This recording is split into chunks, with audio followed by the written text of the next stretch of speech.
We'll try understanding today. It's all a discussion and something which you already know, all of us who are there in this meet. But still, I just like to share with you what little information which I had gathered over a period of time, which would be really useful for us in our daily academic life. The presentation goes in such a way that we are trying to explore how we can engage ourselves in an effective presentation and deliver meaningful sessions to our students, especially when it comes to the higher education.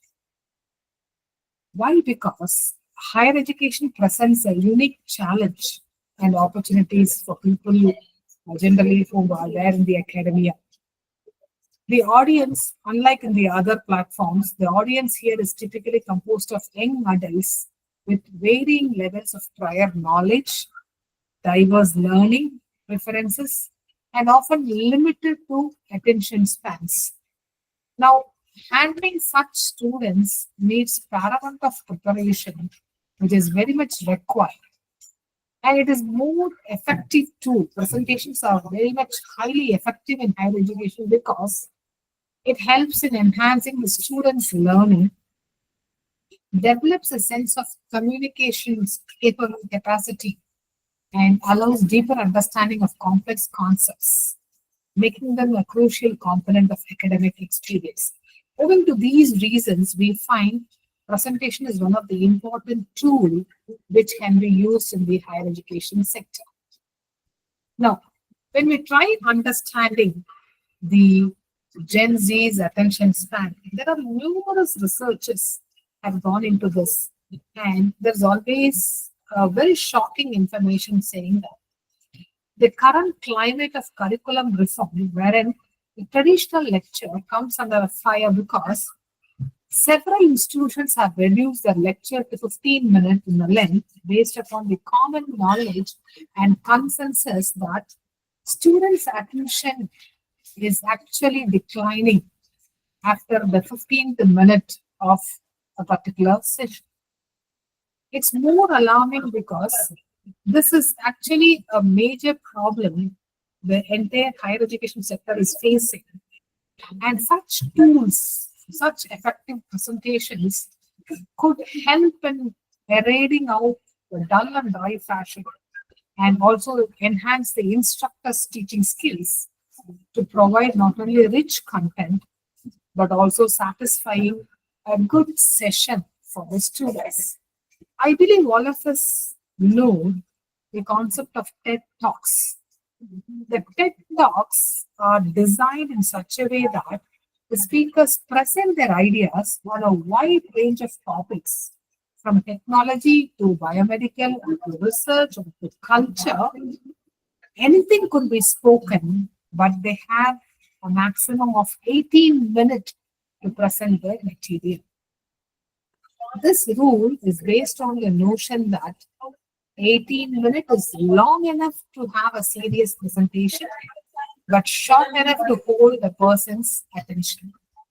Having in mind, today, companies have decided to keep their presentations very minimum in time span so that they're able to give more information with a minimum time span.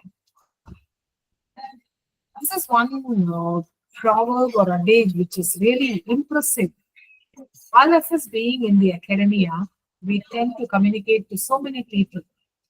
We try to impose on them all our ideas and all our thoughts which flows to us continuously. But this gentleman says communication is about getting others to adopt your viewpoint, to help them understand why you are excited, maybe sad or optimistic or whatever else you are, in whichever state of mind you are. If this is the only purpose of what we want to do, we can just get a report prepared and send it rather than giving a talk or giving a presentation. So all of us have to have this proverb or adage in mind constantly whenever we do a presentation. Now, when we try to understand the landscape of higher education presentation, see, this higher education has got these four main areas where we try to know today's higher education participants, from the students' point of view, they are evolving learners because these students are digital native, accustomed to fast-paced information and consumption. They expect interactive and visually stimulating content. Generally, traditionally, chalk and talk lectures have fallen short in capturing their interest. This is one segment of the landscape. In other segment, today there are different learning styles. Students learn in different ways. Say, for example, visual, auditory, kinesthetic, or to read and write. So now these presentations have to be effective, which will cater to the diverse styles by incorporating a variety of modalities because the learning styles, what is there today in the institution is totally different from what we had undergone when we were students. And another important concept why we need to understand higher education presentation because the importance of students' engagement. Passive listening always leads to limited retention. The presentations what we make must actively engage students through interactive elements, thought-provoking questions, and opportunities for collaboration. The final feature, which I would try to tell you and make you agree is, there's a lot more we need to deliver beyond the content. Presentations in higher education serve as multi-purposes, trying to introduce a new concept, trying to synthesize information, stimulating discussion, and fostering critical thinking. All these are expected today by a student when they try to attend or listen to presentations.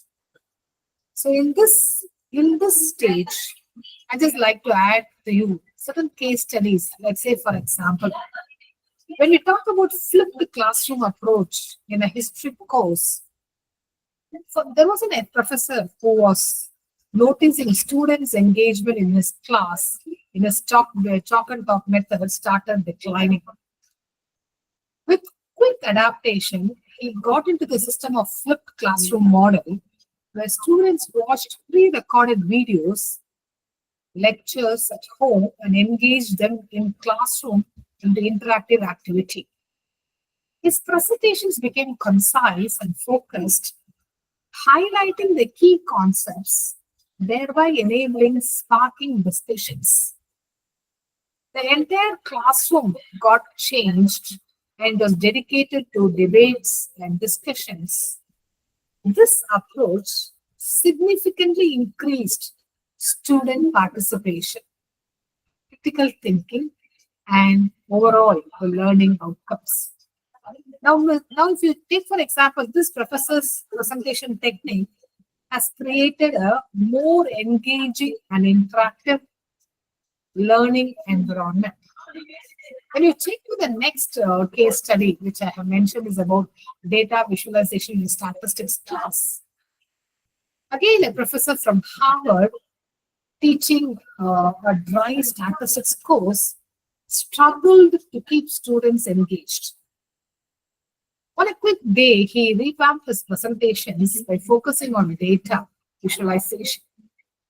Instead of he presenting raw data and tables, he used interactive charts and graphs to illustrate statistical concepts and real-world applications.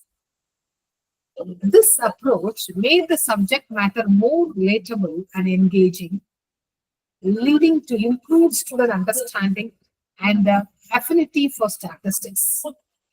So, what we are trying to say is an appropriate visual aid will enhance the comprehension and engagement of students. Another case study, an interactive debate in a political science seminar.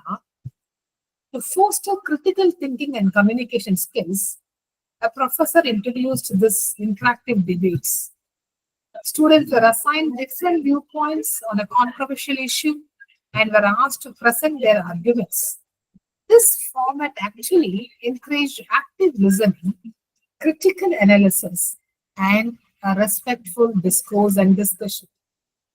The interactive debate format transformed the seminar into a dynamic learning environment, fostering deeper understanding of complex political issues. And one more case study to understand how the importance of AR, VR, which is more predominantly used. Students could explore these complex biological structures and processes with the help of an immersive 3D environment. And a VR simulation were allowed to conduct virtual interactions. This helped a particular professor to revolutionize and to understand the potential of emerging technologies in educational presentations. Presentations actually should be unique as your like your business, and the information you are trying to present should be always something worth listening. However, there are certain types of presentations that are common across industries and teams. Before we try to think about what to be written on a slide or what information to be given, we need to know what type of presentation will best suit the audience, will be best informative, will be best entertaining, will be best in understanding. There are different types of presentations as mentioned. Say, for example, an informative presentation. When we try to speak about an informative presentation, it is a concise and to the point presentation. When there are so many other presentations which can entertain or inspire, the main goal of an informative presentation is to share the information what we wanted to do. Maybe a good example of an informative presentation could be trying to put across to the student community what are the benefits or the resources which they can utilize inside a campus. Another type of presentation is called as instructive presentation. When a presentation teaches something similar to an informative presentation, but goes beyond sharing facts, it also instructs the audience on a specific topic. People who attend or view an instructive presentation with an intention to learn, and they leave with a better understanding on the topic of the presentation. This is a good example often we find when we get ourselves absorbed into a workshop, into a training session, or a webinar, or when you try to learn a new skill or a procedure. Such is called as specific information or instructions. The next one could be persuasive presentation. When we say persuasive presentation, it tries to sell something or persuade some audience to take certain actions. Persuasive presentation often presents a problem and explain the solution using data. Maybe like sometimes we conduct business plans, we conduct competitions wherein the students try to project what they are good at. Maybe, how do you say, business pitches or sales proposals could be an ideal example of persuasive presentation. Then another form of a presentation could be motivational. Hope all of us have listened to TED Talks, and this could be more inspiring, or sometimes it could be a life-changing talk which we listen. So this will again generate interest or gain an audience approval. So like this, there are something called as decision-making presentation. When you need to arrive at a solution, we throw it open to a group of people and tell them to evaluate the pros and cons of a decision and arrive at a conclusion. That is called decision-making presentation. When we speak about progress presentation, companies try to understand whether they're able to achieve their goals, whether they're able to progress in the right direction. The same way in college, whenever we are trying to tell something new, are we sequentially lining it up for our students to understand? Are our students able to gauge your text, what you want to say? These are some types of presentation which we can use it effectively, deciding the audience. Another form is these are some styles of presentation. Visual, we try to put up some slides. Free form is like we give it out some stories and make it very short presentations. Storytelling is also another style with examples and real life anecdotes. We talk to people. Coach style is about trying to get something inspired, trying to attract people to some inspiration. Lexic style is something which we talk is about. A slide is only about 15 seconds, like trying to create inquisitiveness. Takashi style is about using a large plane. This all depends on the way the slides are arranged and how you want to pass on the information. Now, so all of us are presenters at one point of time in the higher education sector. Are we born or are we made? A debate goes on still. It's a skill which needs continuous practice, and practice. If you want to do a very good and effective presentation, it needs a tremendous amount of practice. It needs a constant and consistent commitment to deliver what we need to do. So, what happens is when we start preparing for an effective presentation, the 4 P's come into role. What are the 4 P's? Plan, prepare, practice, and present. Why? Because effective presentations are essential for creating a dynamic and engaging learning environment, especially in the higher education. By understanding the needs of today's listeners, designing a well-structured content, mastering effective delivery techniques, and leveraging the technology, educators can transform their inspiring learning experiences. And that could be delivered in the best possible way, so that it is coming out to be a successful presentation. There are a lot of case studies which revolve around these 4 P's, because this is something which is very essential for both our personal and professional life. And these skills are essential again for a successful career in many fields. When you start following this emphasis on these 4 P's, it builds confidence, it enhances collaboration, it develops in us robust critical thinking skills.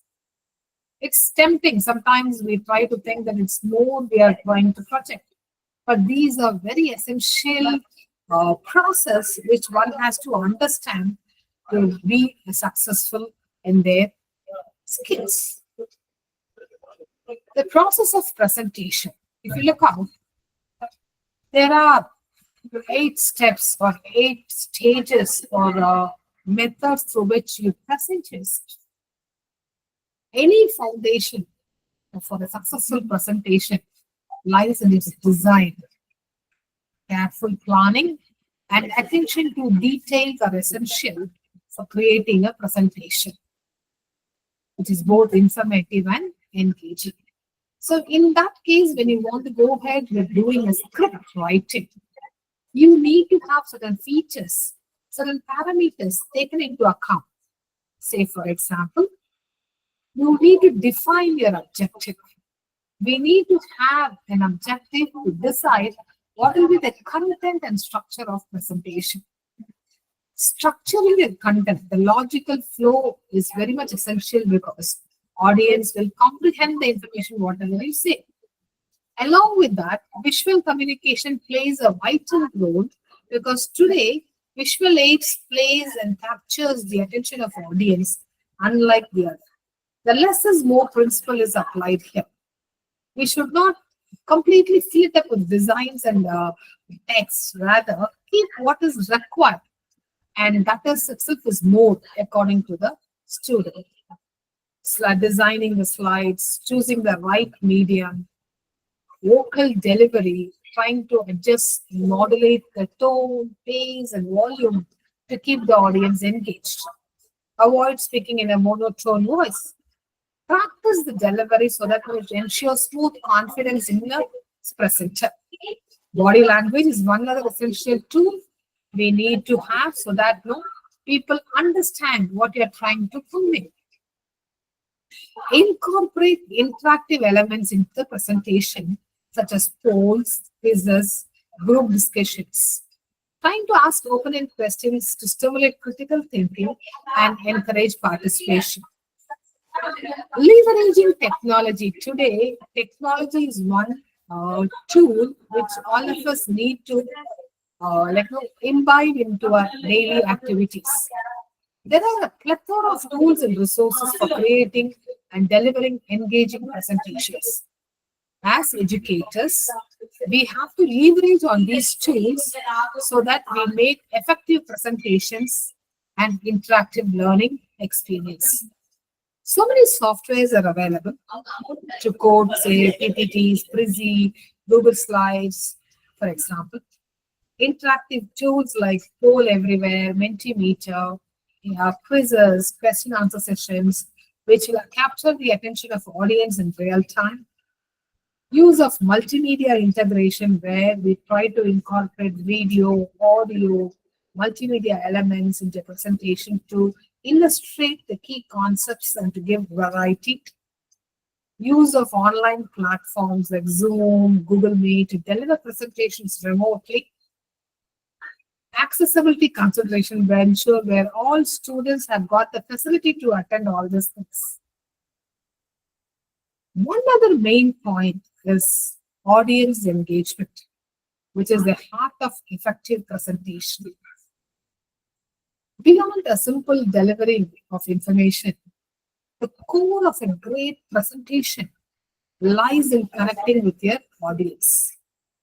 So we need to know who is our audience, establish a rapport with the audience so that it's a win-win situation for both the people. Trying to create interactive elements so that people are actively participating. Try to connect abstracts and cases so that real world examples are provided. And when you complete a presentation, try to call for an action. Try to ask the audience whether whatever has been shared is understandable. Is there any discussion or any suggestion which can be asked so that the audience are kept engaged? My friends, keep in mind, simplicity is the key. Provide simple slides, simple presentations with high quality images will definitely enhance the presentation. Use of stories, incorporating storytelling into our presentations can be made more engaging, memorable, and persuasive. There could be a narrative structure, it could be a personal anecdote, it could be a case study, it could be a metaphor, it could be an analogy, trying to explain something common. All these things could be used when we go in for a presentation. Sometimes during presentations, we'll inevitably encounter unexpected situations. Active listening is very important. Honesty and humility is very important. Dealing with disruptions, trying to stay calm and create a sense of professionalism. And one main component is time management. Often we need to practice and rehearse so that you are there with what you need to speak. So the importance of presentation helps to create enthusiasm and passion, eye-to-eye connect if it is physical, body language, vocal variety, confidence. Presentation stages, as I said, these are the 6 stages of presentation. specifying the objective for what you need to prepare the presentation. Go ahead with planning the requirements for executing the presentation. Prepare yourself with the latest information so that you don't stand back in front of somebody. Rehearse and practice. Speak and sing for more than twice or thrice so that the fourth or fifth time it gets automatically comfortable for you.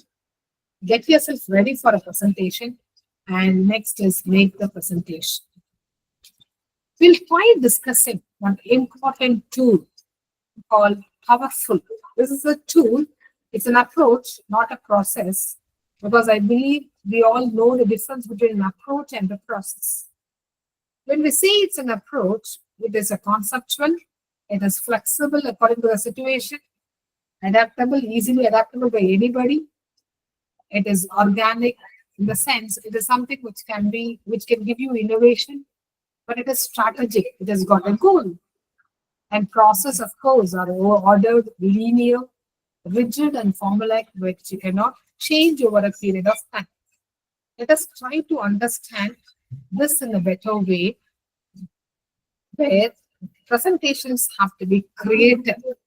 It has to have the quality of passionate, unique, authentic, imaginative, and design, but at the same time restrained from strategic, organized, relevant, simple, planned, purposeful, and has to be practiced many number of times.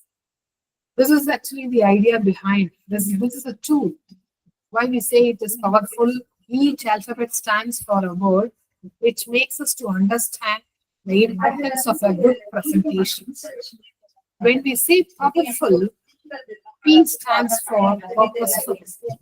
You have an objective, you have an audience for whom you are doing this presentation.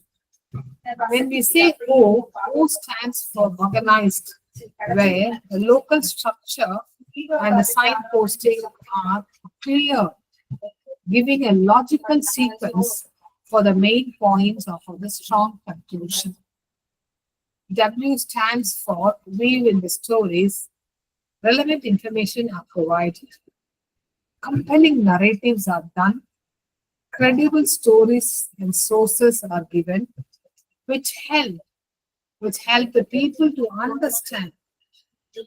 Engage, E stands for engaging delivery, which is about enthusiasm, eye contact, vocal variety, gestures, and body language. Another tool is about rehearsal.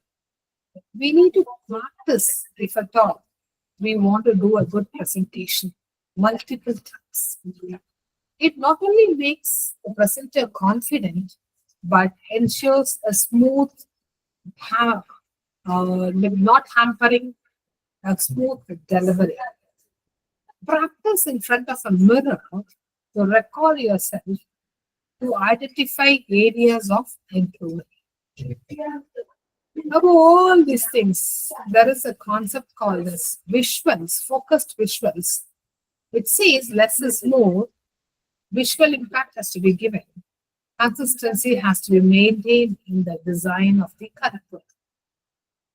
Understanding the audience and lasting impression.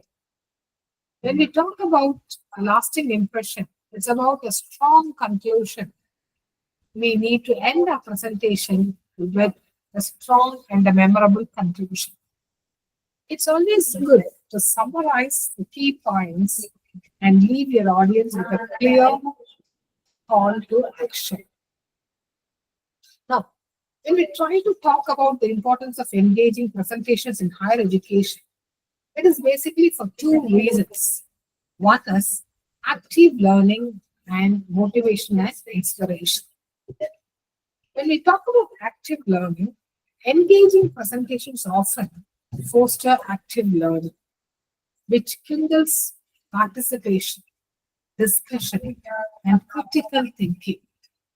Students retain information better when they are actively involved. When we talk about motivation and inspiration, a well-designed presentation can inspire students, ignite their curiosity, and motivate them to delve deeper into the subject matter. Now, how do you understand your audience? Knowing your students is more essential, very much important. Trying to know what is the background and experience, what are the learning styles they possess, and what is the academic goals they have. So when you try to know all these things, it will be very easy for us to prepare our presentations.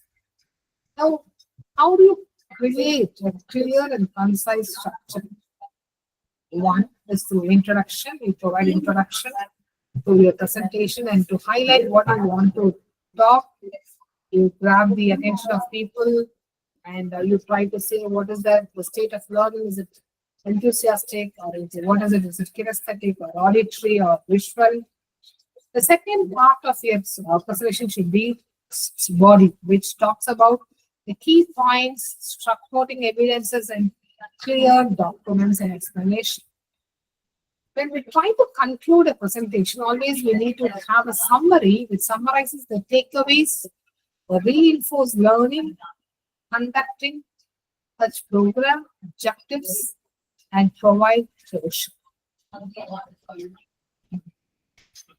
Now, to just give you a small example of effective use of visual aids, this has, I think I have already spoken this in the case study, but still, charts and graphs break down complex data and illustrate trends and relationships, which today 90% of your business runs with this data.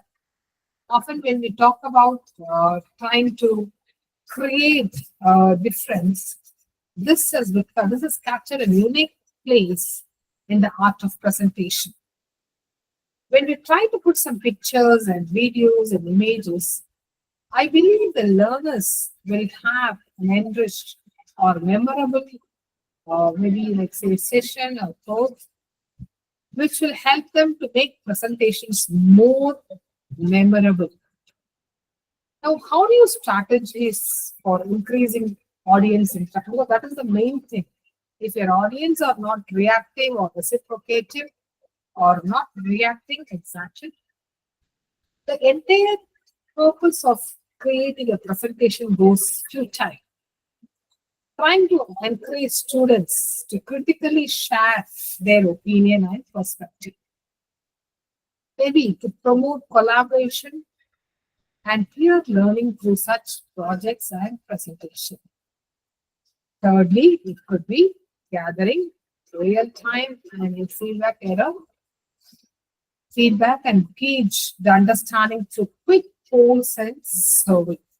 This could be ideally one such technique which could be adopted to understand and bring the audience into control. Sometimes storytelling, that becomes more appealing for students to share real anecdotes or real world examples. When we speak about emotional connection, sometimes audience and people who present get emotionally connected with us. It's something that is more interesting from the point of view. Engaging literacy. Captivating hope to grab attention and quick curiosity. Many times we forget that uniqueness. We don't try to understand whether the audience are actually engrossed in a lecture or not. Leveraging technology, use of interactive technology, say using adequate resources.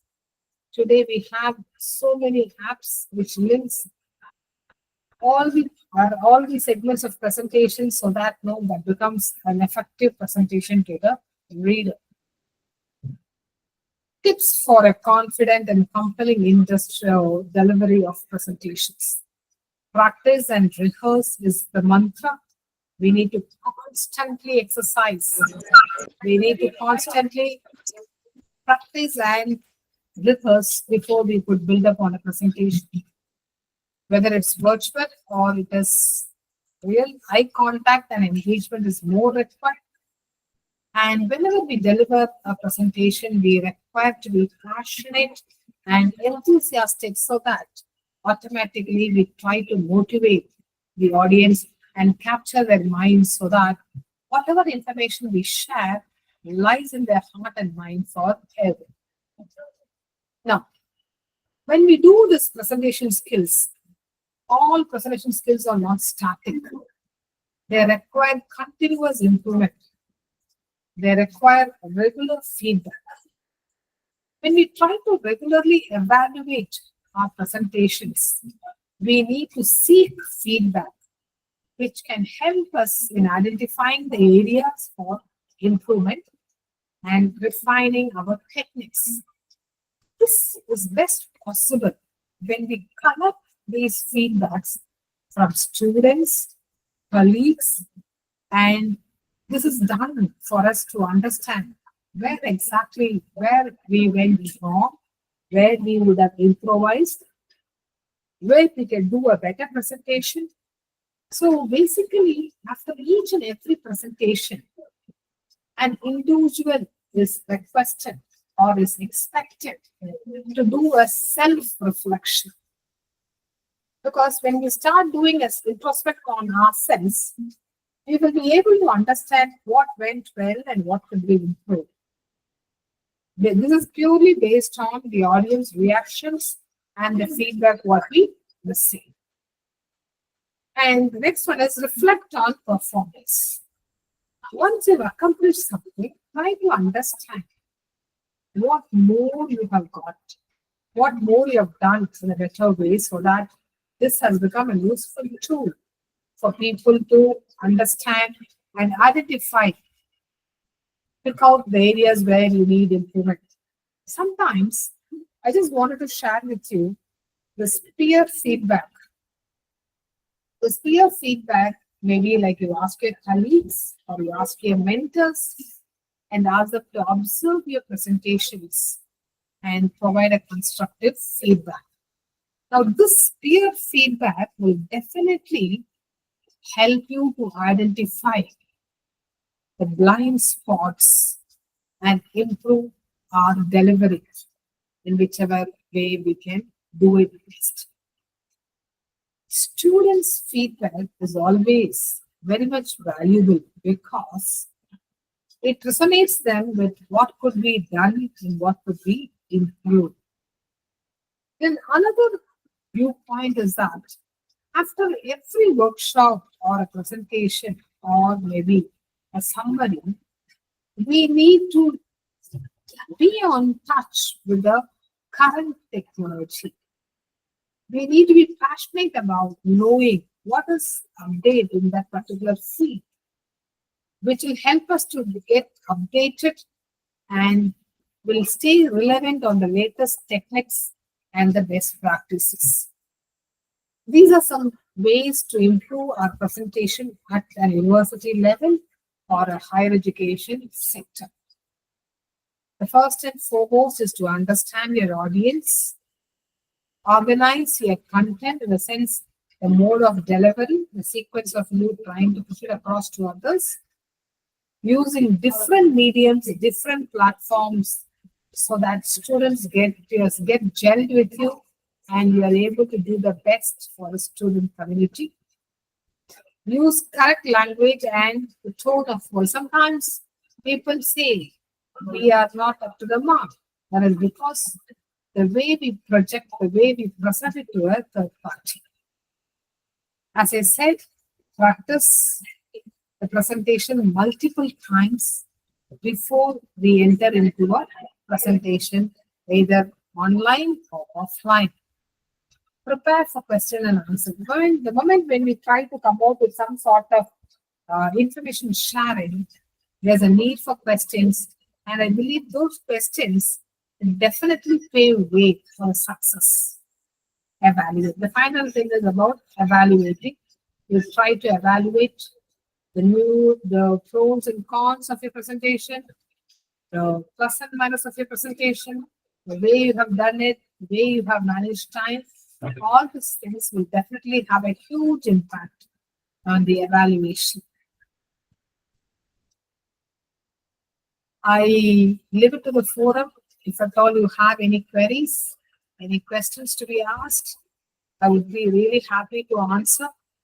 And I leave the floor now open for any questions. Thank you.